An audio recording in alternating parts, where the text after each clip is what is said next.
thank you for the invitation. I was talking to Jacqueline, is as far from home that I have always been, so it's a pleasure to be here. I hope everyone can hear me and that everyone can comprehend me. If my English is bad or my accent is poor, please let me know, okay? And be free to make questions.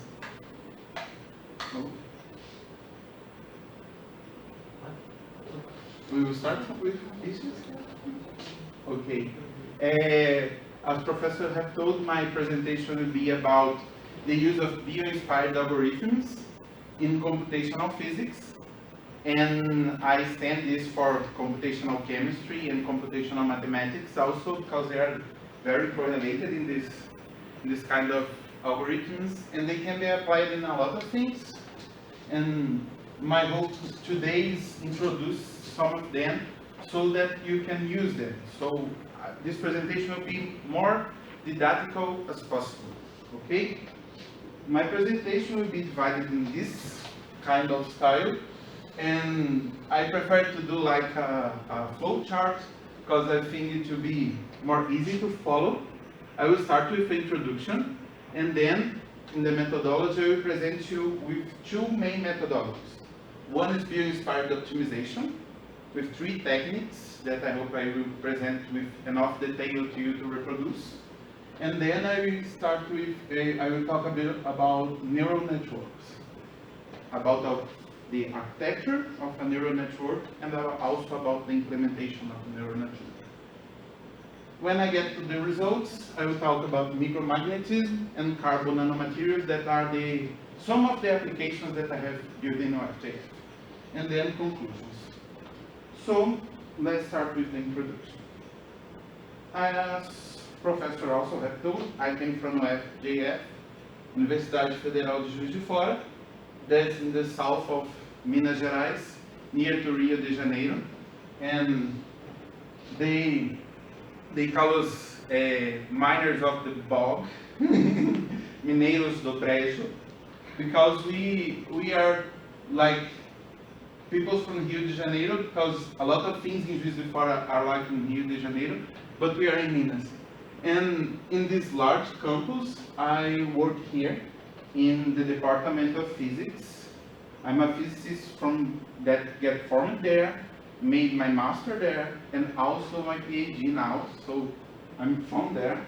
And I work in this lab, the lab for computational simulation.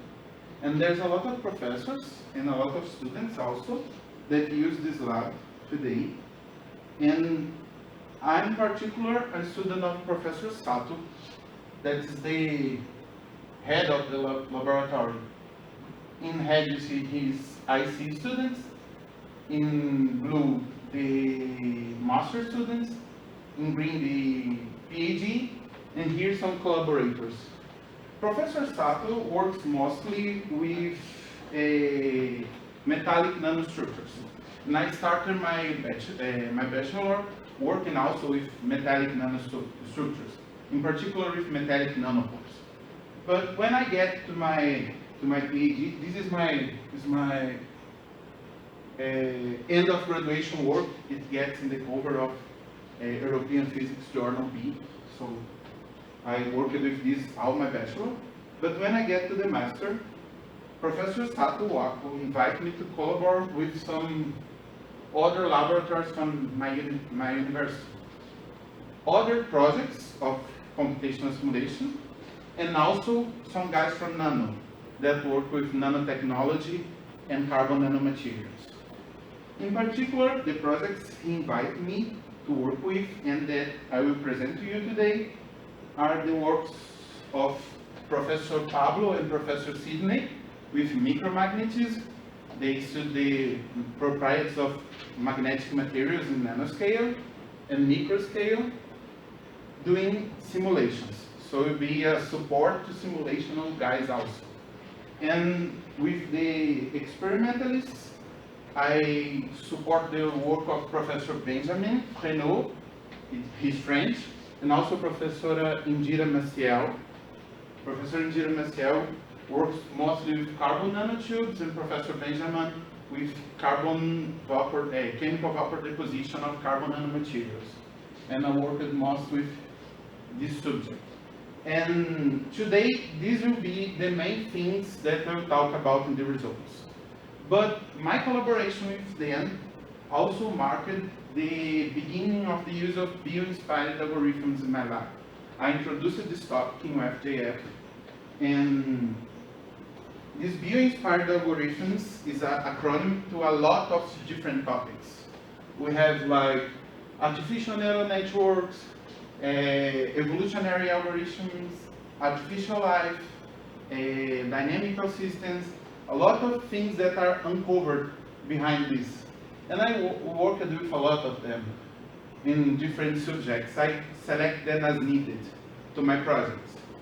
So today I will talk about two of them, as I was told before, and I like to work with them because I first think of work with them because of the extremely creativity of life to solve problems when we pose problems to it.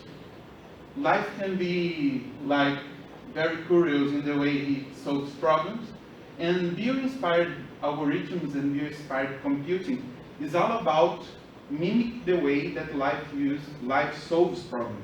Not to copy the solution, but copy the way, mimic just the way that nature uses to solve problems. When you copy just the solution, it's called biomimetism or engineering biomimetics. But for bio-inspired simulations, in bio-inspired computing and engineering, we use the ideas, the heuristics. The term they use in computation is the heuristics of nature. Okay? And most, also with this, I also think of work with these algorithms because they are everywhere. And we can find them in stack exchange, we can find them in seat administration, people management, we can find them also in video games. That is a subject that I'm also very interested in, and I get my first contact with neural networks with this kind of subjects. It's typically today when we go to a website or play a game or any kind of this, that you are in fact facing an artificial neural network or a solution from a bio-inspired algorithm. So they are everywhere, so we have to also get track of them. And also, they get to our labs. A lot of works are being published using this kind of technology. Here there is some statistics. I think they get very difficult to read. They are from some recent reviews. One of the main things that I want to show in this slide is there. I don't know if you can follow this image in the bottom, but they have like percent of quotations of these subjects in, I think, Scopus. And the most quoted things are neural networks, genetic algorithms, and particle swarm. That are the topics I'm covering today. So because of this, I choose them. Okay? But then also here an example of how to apply them in the kind of problems. There's a lot of information in this kind of subject, and I'll be happy to answer any questions that you have about how to apply this kind of things for the work you are doing. And following, I want to get direct to the methodology because I want to spend a lot of time on this. Okay? And first, let's talk about bio-inspired optimization. When we talk about optimization with physicists and chemistry in classes of applied sciences, we typically think about this kind of optimization, molecular optimization or geometry optimization. That's a kind of optimization we use to minimize like energy potentials or this kind of things. And I want you to think about optimization as a more general thing, as a mathematics, as math guys see optimization. Optimization is nothing more than find a point in a space that minimizes or maximizes the value of a function. Okay? Here, for example, I'm saying that you have a function f, and you want to find x0, that's the minimum value of this function. If you can see this function, it's easy, you can pinpoint it, but typically in our applications we can't see. For these molecular optimizations, it's like a multi-dimensional space, and we can like just pinpoint it. We have to build a systematical approach to this point.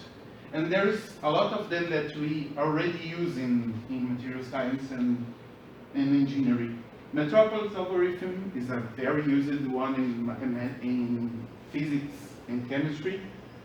Conjugated gradient, that's also used a lot in physics. Newton's method is more common in mathematics for some reason. I don't know, we don't use it so much in physics. But if you use some quantum chemistry algorithms, maybe you'll find this quadratic approach or quadratic optimization. It's Newton's method. And also in computation, you will find also some use of simplex. And they are algorithms that help us find these minimum points. And today I will present to you like 3 more of these methods, but they are bio-inspired this time. The first one will be swarm intelligence. Exactly the next 2 will be about swarm intelligence. Swarm intelligence is about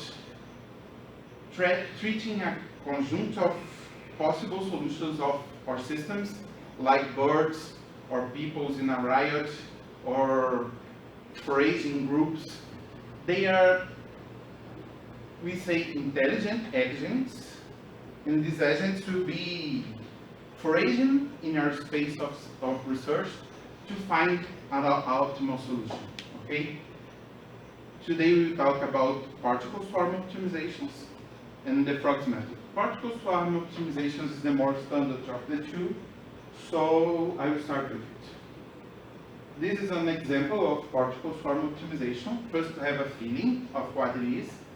It's like a solution and you split a lot of positions, a lot of guesses, and each one of these guesses has like an intelligence algorithm behind it to search for solutions using the intelligence of its colleagues or co-workers here.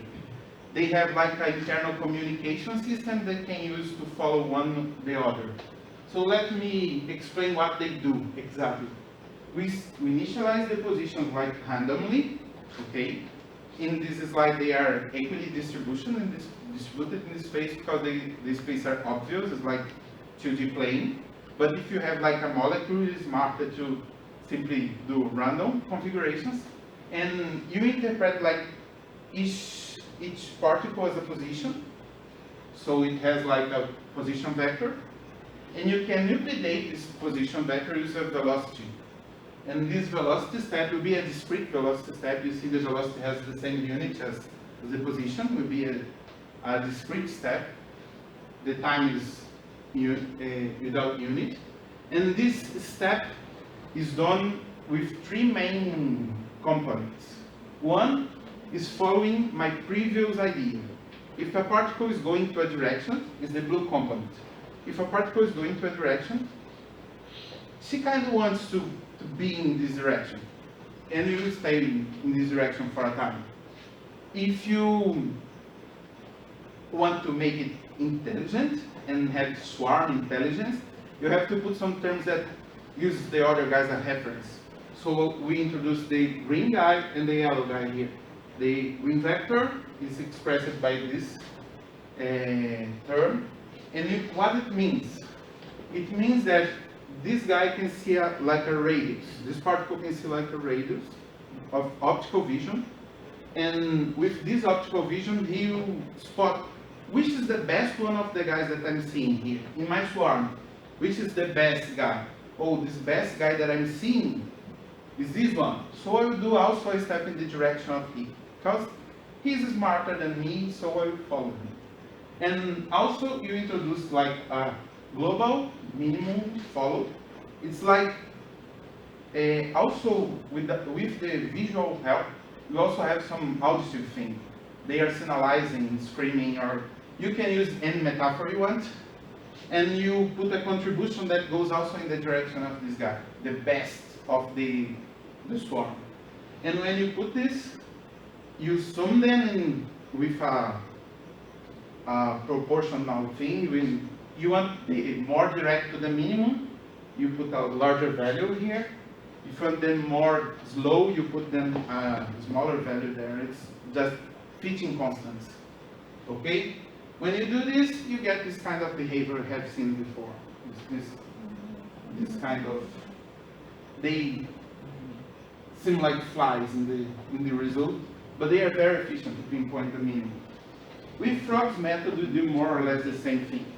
But for Frog's method is a more compact algorithm with less parameters, and it's an adaptation we built for some problems we are facing in our laboratory, so it's the original thing. We do the same kind of things, random positions, discrete steps, and when we do these steps, we build these steps in a more random way, following some ideas from Monte Carlo that we know works very well. So the particle doesn't have this following the line, it's simply doing random jumps, but this random jumps also uses the swarm intelligence. Where is the best solution? And there is a component of this step that goes in this direction also. These get some interesting results. I have some graphical visualizations here. The blue region is the minimum, and the red region is the maximum. These are like our frogs, and they are going, using this algorithm, they are going to the minimum. So it's a very different algorithm from the particle swarm. They are going in a better order, we say. They are best to find like local minima. As you see, they have like spotted different minima for a function. They are very stable algorithms, so we work with them. Now,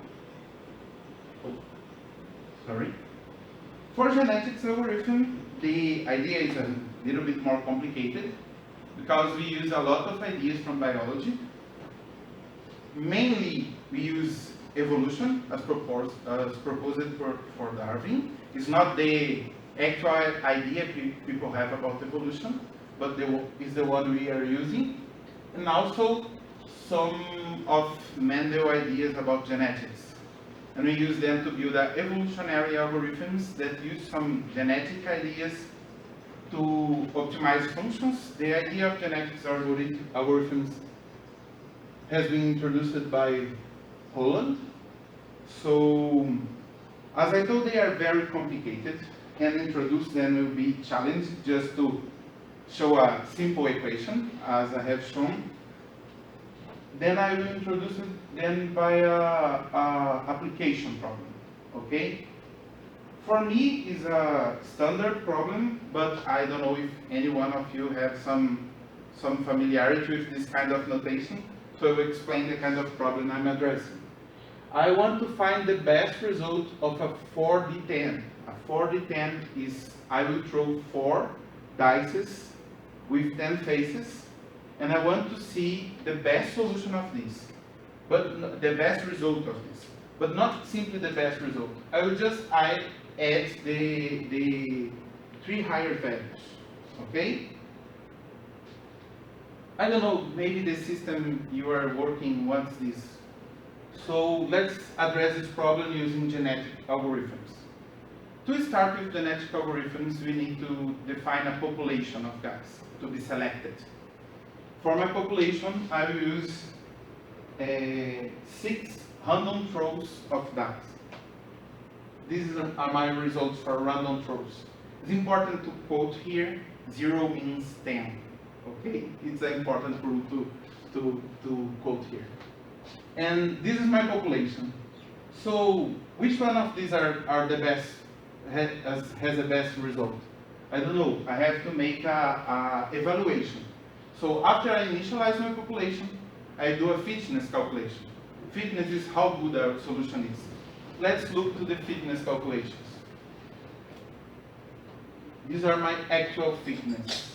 The fitness that I have to this step. When you calculate the fitness for these guys, you have to say something like it's a good enough solution or not. You have to stipulate some kind of reason to do this. I want to do this 100 times. I want to do this until I get to a number, until the number stops to change. So I choose to follow just because I'm not bored enough. So I will follow with these algorithms to show the next steps to you. Then you have to apply some selection. For selection, you choose the best solutions to survive, and the bad solutions will die. It's like natural selection, the ones we measure in evolution. And the best solutions you have will be allowed to reproduce, to produce the next generation of algorithm. So you will select some of your solutions, and for each solution you do like you do a genetic code for them and calculate how this genetic code will be reproduced for the next generation. The reproduction is doing as follows.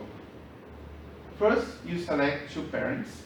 It's not a general thing. I'm doing an idea. You can change these rules. They are very flexible. You select two parents. The way you select is not so important. You already have done some selection. So you random select two parents. I selected these two. And you first will do like crossover. Combine the two parents to generate a son.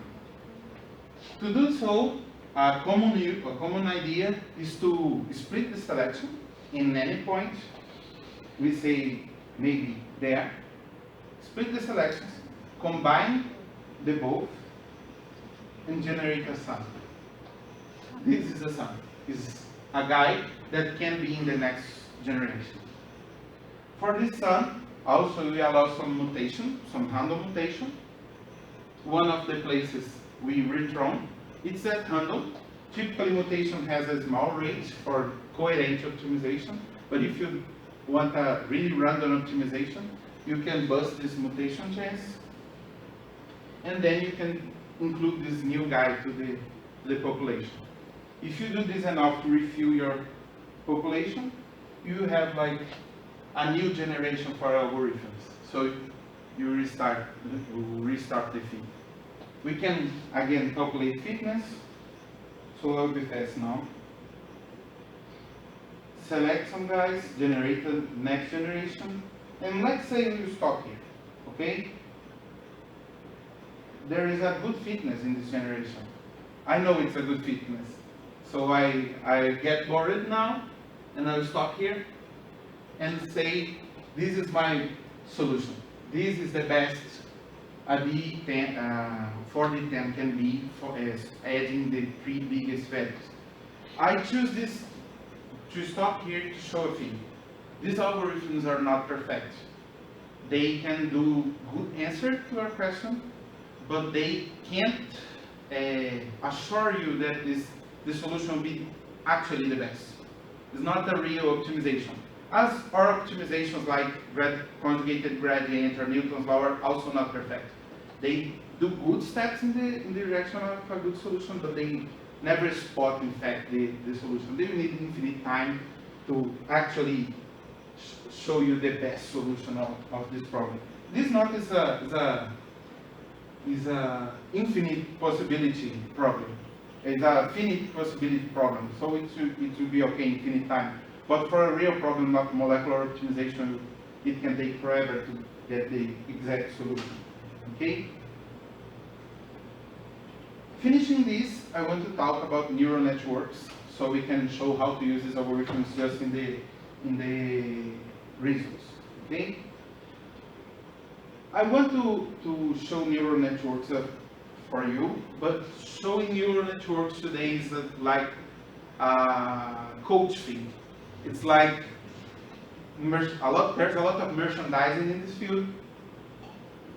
I'm sorry, and I will be very sad if I show you in this thing in this way. I want to share with you my kind of vision of neural networks.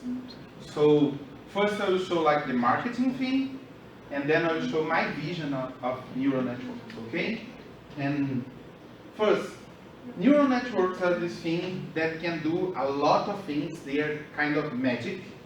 We call them artificial intelligence, because indeed they are.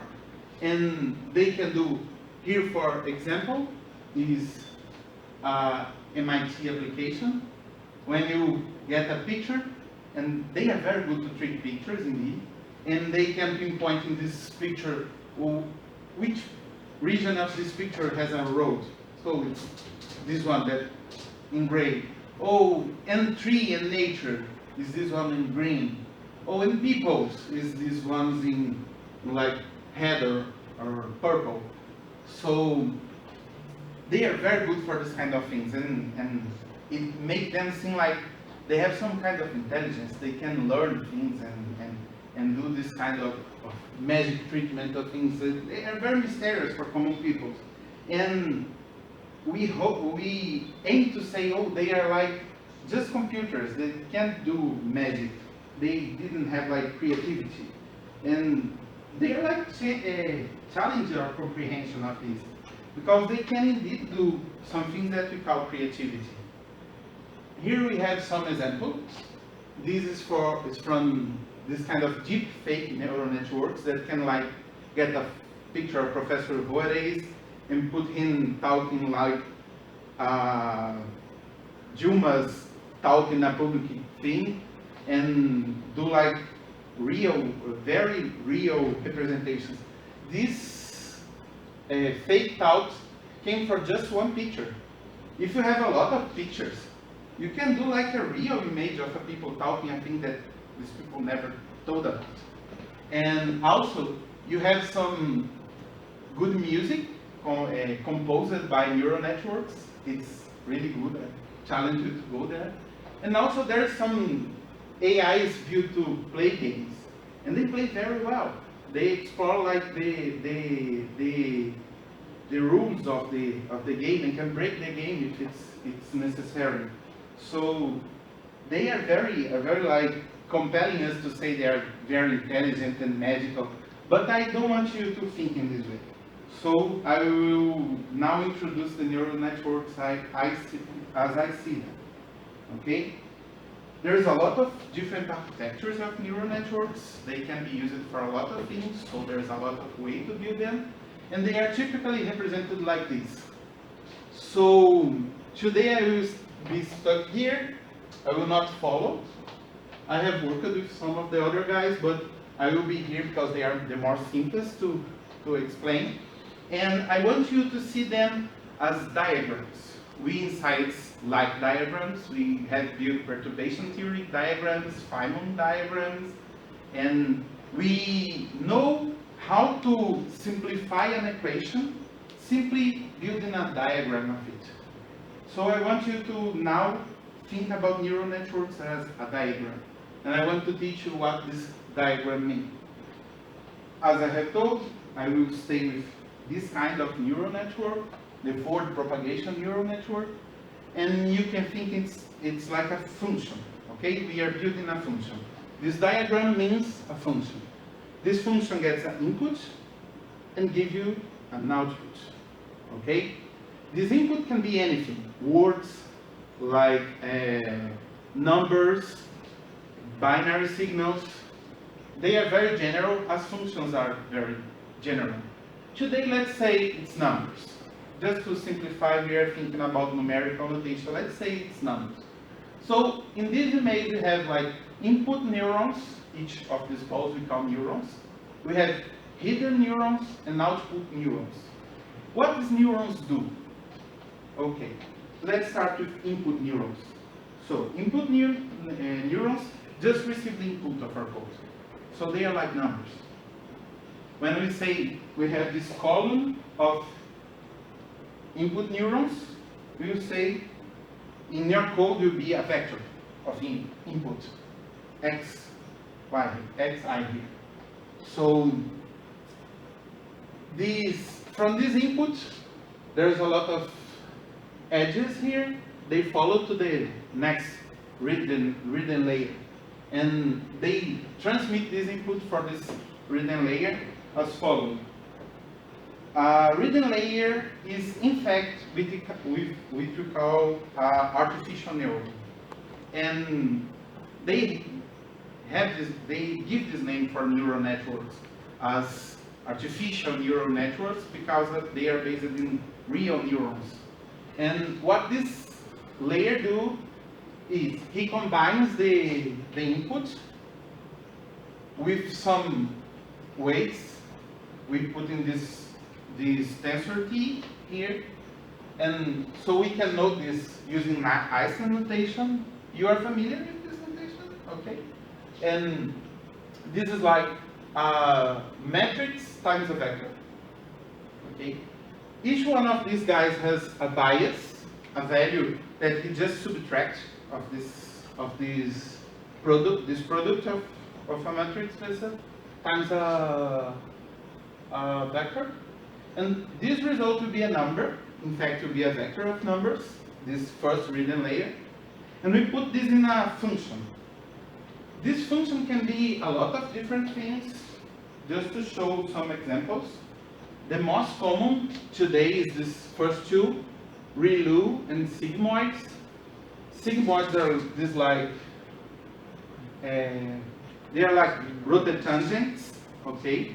They get 0 if the inside result is negative, and they go to 1 if the inside result is positive. Okay, it's big and positive. There's a lot of different ideas. I typically use ReLU for a lot of my applications. ReLU is this kind of things that goes 0 until the product get to the bias. If it get to the bias, it go linear after this. And ReLU operates like this electronic component, so there's an easy implementation of neural networks with ReLU to electronics. So they are getting very used in computation. After you do this middle hidden layer, you simply can do this again in the output layer and get some number function of your output. If this vector is just one component, you can call it a number. It's not so important. And in this way, if you have these ideas in mind, you can combine all the diagram I have shown you and convert them to equations. Okay? And when you show them in this way, they don't look so fabulous or magical as they look for the people that are not familiar with this technology. But this is exactly the way us scientists have to look at it, because it's in fact a function, and it has these orange things that are highlighted here. They are like parameters, and these parameters need to be fitted to treat a problem. And this fitting we call training. As we are aiming to call the neural networks, we call these values, the fitting of these values training. This fitting can be done using any optimization algorithm. In computation, it's common to use backpropagation. That's like conjugated gradients, but a little more complicated. But I usually use the coated bio-inspired optimizations to do this training, most genetic algorithms. So I will show how I apply this also in the results. As I have shown now the methodologies I want to show, I can go to the results at the end. But just to summarize, I don't want you guys to be thinking of neural networks as magical things. They are useful tools, but not magical. They are tools that us can use as scientists, okay? And now to some applications. Magnetism is the field that studies the magnetic properties of micromaterials. So, two complicated words. Is magnetic properties, we are kind of familiar. All of us make like basic of physics, I think. And we know that there is no monopole, magnetic monopole, but we can try study this magnetism as a field, as magnetization field of a material. And when you go to this microscopic domain, macroscopic imams can behave like microscopic domains. They have this kind of different ideas. Here's a microscopy, the real microscopy, and here's a scheme. When they show like, you have like the grains of the material, you can think they are crystal grains or material grains compacted to build like a ceramic imam. And inside each of these grains, you have like magnetic domains. They are different things. You can say like this purple one, the North Pole is going in another direction, and the blue one, the North Pole is going in another direction. This image has a experimental thing that is done by this technique, Faraday effect image. But today we have a lot of techniques of microscopy and imaging to look to these materials. Okay. In particular, in UFJF, they study these materials using computational simulation, using the Landau-Lifshitz-Gilbert equation.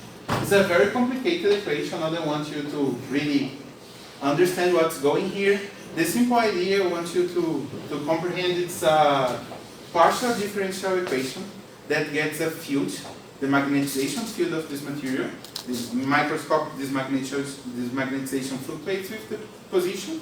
So we call it a field, and they computate the time evolution of this. So it's similar like to molecular dynamics, but without positions. They are treating this as a field theory.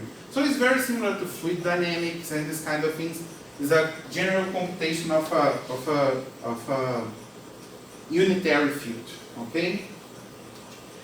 They have done a lot of publications with this kind of technology, studying vortex and domain walls. That's this white region between the pink and the blue one that I have shown before.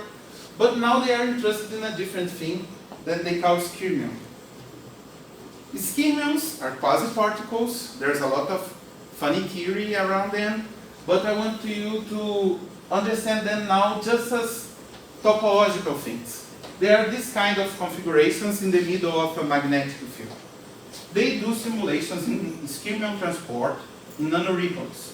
And they stood like, this guy is one of these ones, block skyrmions, and he's moving up to a ribbon induced by an electric current. Okay?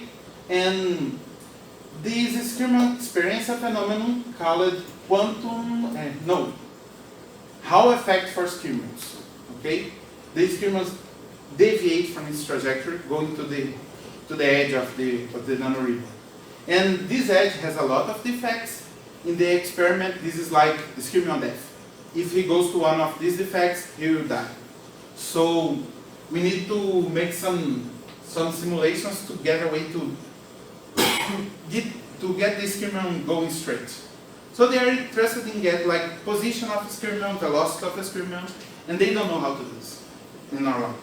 So they asked me, John, you can do this. So, oh, I will think. And we build a bio-inspired code using our frog method to get the track of the position and velocity of the skyrmion. We can do a lot of different things, but in the end I found this will be the easier implementation to do. And to do this implementation, we use a technique that's already using in analytical calculations. That's the skyrmion texture. We get this skyrmion behavior from a one-point like simulation, just optimize the configuration. Say, oh, it's a stable skyrmion, centered in 0. And to get this skyrmion in another position is just a translation. Is what this thing means. But we don't stop with the translation. We also put like radius of this skyrmion can change, and also some speed of transition. Because this skyrmion has one dominion in the middle and another different dominion around. So if you change, you say this S, this dominion will go like this, or will be like this. Okay? It will be more smooth with bigger S, I think. And what we have done is a code that gets random positions and random radius for the skyrmions and optimizes which is the real position of the skyrmion. And we optimize it comparing this prediction of the spin texture with the one I get from this simulation. If the difference big, this frog is bad, is going in a bad direction. If the error is small, this frog is going in a good direction. And this methodology is now published, and it's published in archive, is also is indeed under revision. Okay, and what we get from this is efficient code compatible with most of the actual codes for do this kind of simulations. In our lab, we have our own codes. We are typically building our codes, but it's compatible with most of the codes we have in the literature. And also, when you compare it to previous methodologies to get the same results, they use like topological charts, ZN here, and the topological charts gets the schema position wrong. When you use Z magnetization, also Z magnetization gets the schema position wrong, but our methodology gets the exact position of the schema with a very small deviation, because indeed we don't have the exact solution, just a good solution. And also, there is no previous methodology able to cap the schema radius. And our methodology is the first one to get this result. So they now are using this in kind of every kind of magnetic domain, walls and vortex, just using this kind of technology to get the schema position. Okay? Talking fast also about carbon nanotubes, carbon nanomaterials. As I told you, Professor Benjamin and Professor Indira work with chemical carbon deposition. In this technique, they use some gas phase precursors. Here I'm showing the example of methane.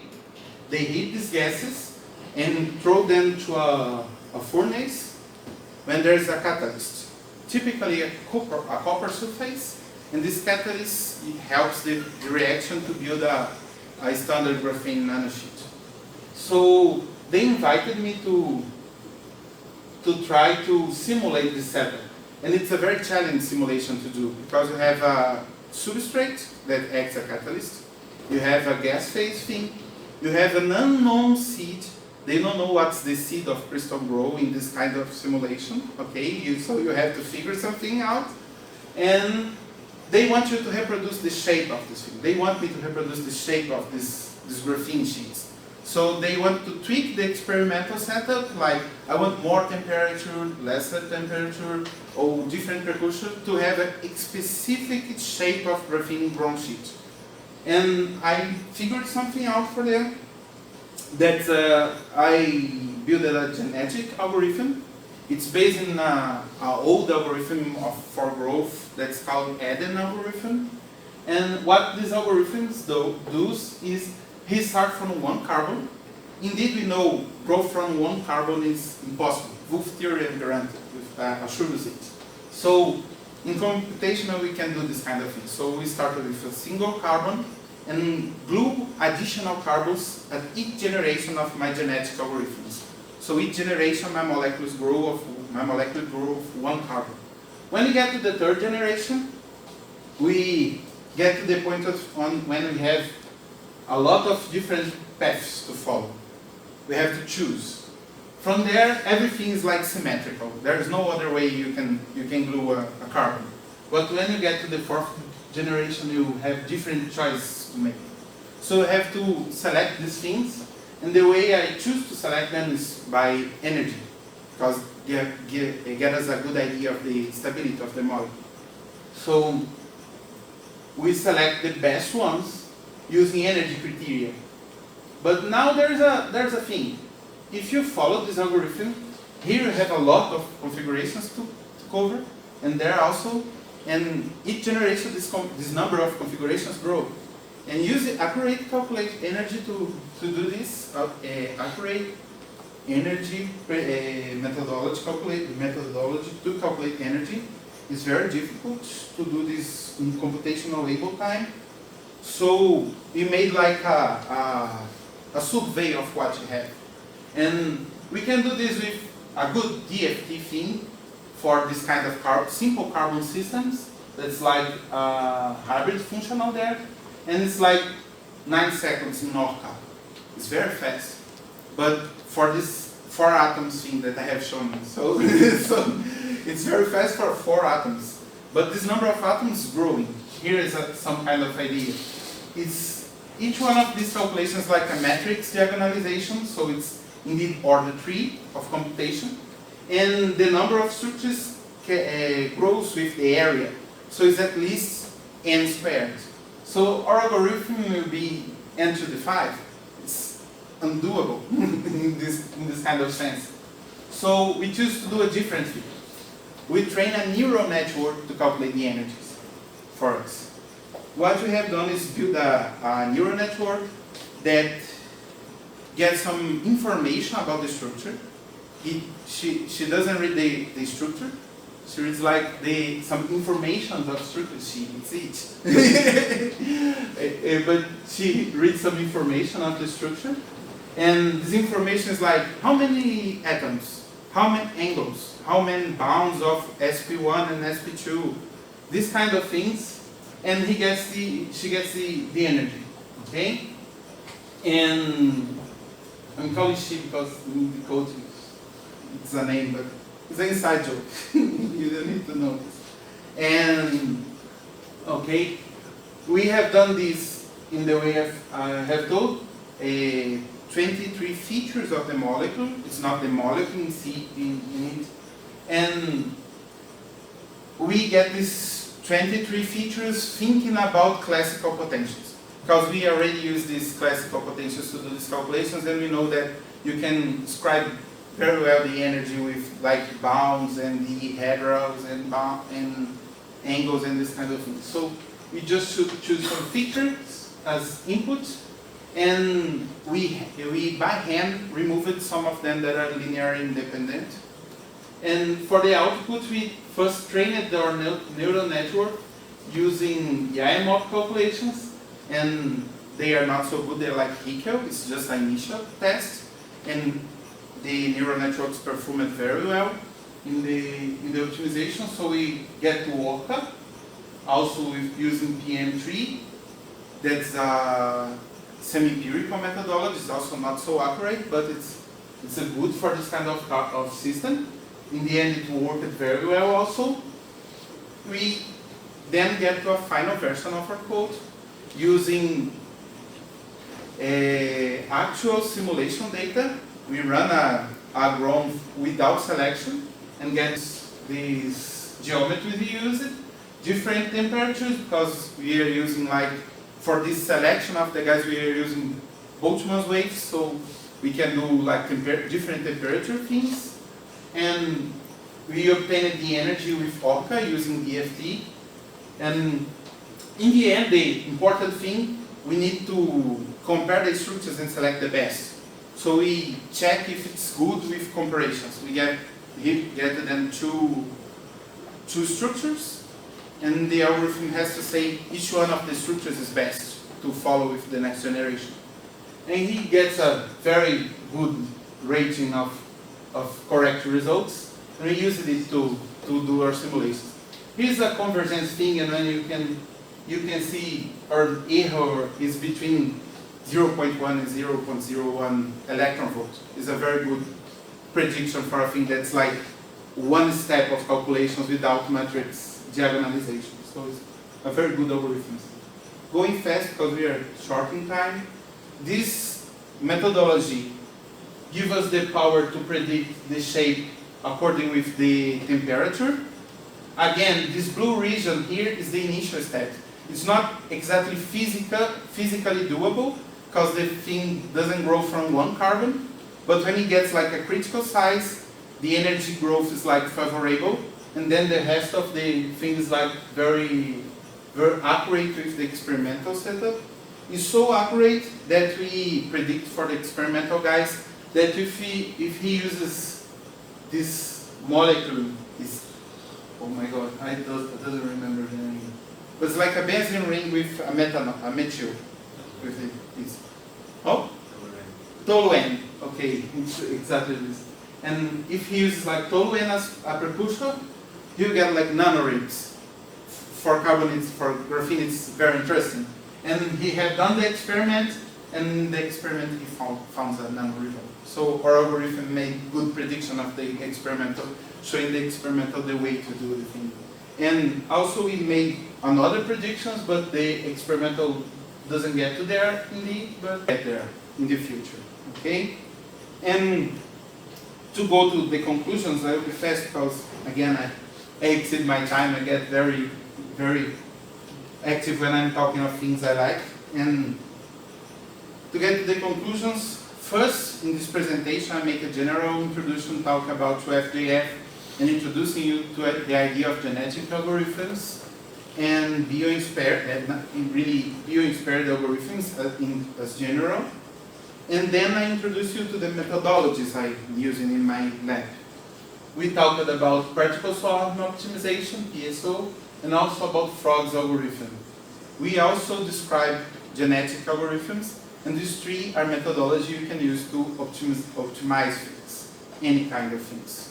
And after this, we talk about neural networks, focusing on what they are, what they can do, and most of all, in the fact that they are just mathematical functions that we can fit to treat a general problem, if you want. Okay? And for the applications, I have shown some kind of things that I have done in my PhD that are like using bio-inspired algorithms to just treat simulation data, but also to predict simulation experimental results. So are different kind of approaches, and I think they illustrate well the kind of power these algorithms have. And just to conclude, I don't want to spend too much time here, but I want to say you a general thing that I think can be useful in your life, if I can do advice here. And I'm using some Minecraft illustrations because, as I told, I like video games. And in video games you have this kind of things that's a toolbox. In chemistry you have this kind of things. It's the list of techniques we know. For experimentalists, it's like I know Raman, I know X-ray diffraction. For us, like I know to use siesta, I know to use quantum espresso, and for me that like to simulate, it's like I know this kind of algorithm, I know this kind of ordering algorithms and this kind of things. And I think when you simply add new functionalities, it's not enough. If you add simply new tools, I teach you genetic algorithms. It's not simply add a tool, because a tool is designed to do a specific thing. Here we have an example of you can use these tools to build simple things that they have been built to do. Okay, but when you use a bio-inspired optimization as shown to track a position, it's a creative thing. And with this kind of things I have shown in the last slide, people have built neural networks inside Minecraft. So the important thing is not the tools you have, it's the creativity to use them. I hope today I have shown you, I can't say teach you, it's a very short presentation, but I have shown you some tools that I think they are very useful and you can use in your work. And I hope you give these tools a try. Most of everything, be creative with them, okay? And fast, I'm going to do some acknowledgements. First for my lab, everyone that worked with me and give me the permission to get into his works and collaborate and do this kind of things. We have not a strong setup in UFJF, but we do our best with the kind of technology and resources we have. And most of all to my co-workers in my lab, I already have pinpointed them. Most importantly, collaborators, Lohan is here, and the new scientific undergraduate student, these ones in the side, they are very important. They actually do the hard work. Then I wish to thank a lot of software and infrastructure. First, free software. We don't have research recourse to buy our codes to do simulations, so we use a lot of free software. some image things, because I like to do like fancy figures and this kind of guys, and also some of the games I have quoted and the things that get me alive in the weekend. So thank for them now. For the agencies that pay my wealth and pay the research I do, the UFJF, the Department of Physics, and my lab also again. In the end, thank you all for your attention. Thank you very much.